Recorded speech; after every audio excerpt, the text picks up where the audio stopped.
and to thrive, but that can be difficult to achieve when you have a medically fragile child, especially in the midst of a pandemic. In this week's Raising North Dakota, we'll hear from two families who share the added challenges that they have faced over the past several months. Kaylee Winan's one-year-old son Oliver has a rare metabolic disorder that affects how his body processes protein. So in order to protect him from COVID-19, she homeschools her daughter Lily, who also has autism and ADHD, and keeps her two other sons, Jeremiah and Elliot, home as well. It's definitely a lot more trying to make sure I get what she needs in, plus all of everything else that I still have to do. So it's definitely been stressful. With her husband working, Kaylee relies on respite care to help, but finding respite workers is not easy, especially in rural North Dakota and during a pandemic. We ended up actually just using my mom, who works full time, so it's not super convenient. Katinka Morissette is a Bismarck mom of three who can relate.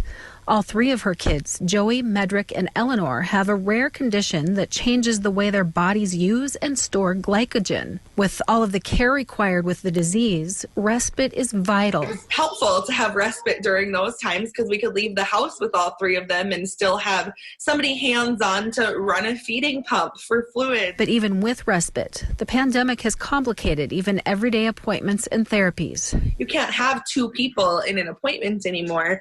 And so it was like her sitting in the car with one kid while I ran the first kid into their appointment and swapped out.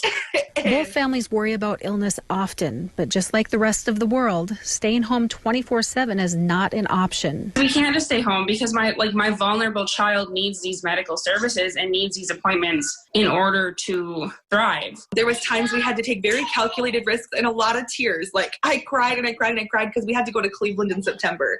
And three kids on a plane going to appointments for an entire week.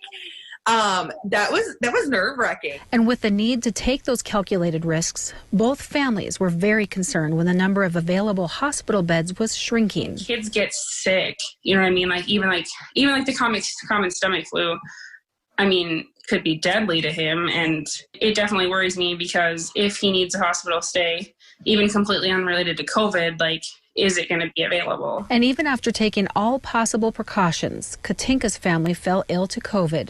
All three of her children were in the hospital at one point in time. Just knowing that, okay, we did everything we can. And if we got COVID at that point with how restricted we were, then I guess I felt confident knowing that I didn't intentionally put other people at risk. Watching people go live their normal lives made me remember how privileged people are to have healthy kids. Kaylee and Katinka both say it boils down to one thing. To show some compassion towards other people. I've heard before, you shouldn't even be going to Target if your kids are vulnerable. But I mean, we have 4 little kids. We need a lot of stuff. And I have to go out to the store. It's not possible for me to just stay home and never leave. Just be kind, think about families like ours. When you say that, oh, the vulnerable can stay home, at some point, our kids' mental health also matters.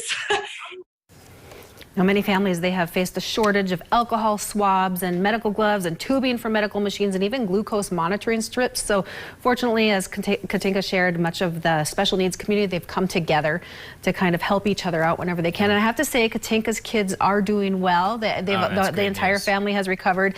And Kaylee, they live in Hazen, so they're in the rural parts. So, shopping and stuff, they have to go to, Bismarck and other places. It's true, though. I mean, yeah, absolutely. It's true, though, we take it for granted. Our health, our kids' health, everything. Absolutely. So that's really great. For Thank you, Alysia. Keep it with us here on Good Day Dakota. Still to come, you've probably heard our meteorologist talk about wind chill often. I mean, it's happening this morning, but what does it all mean?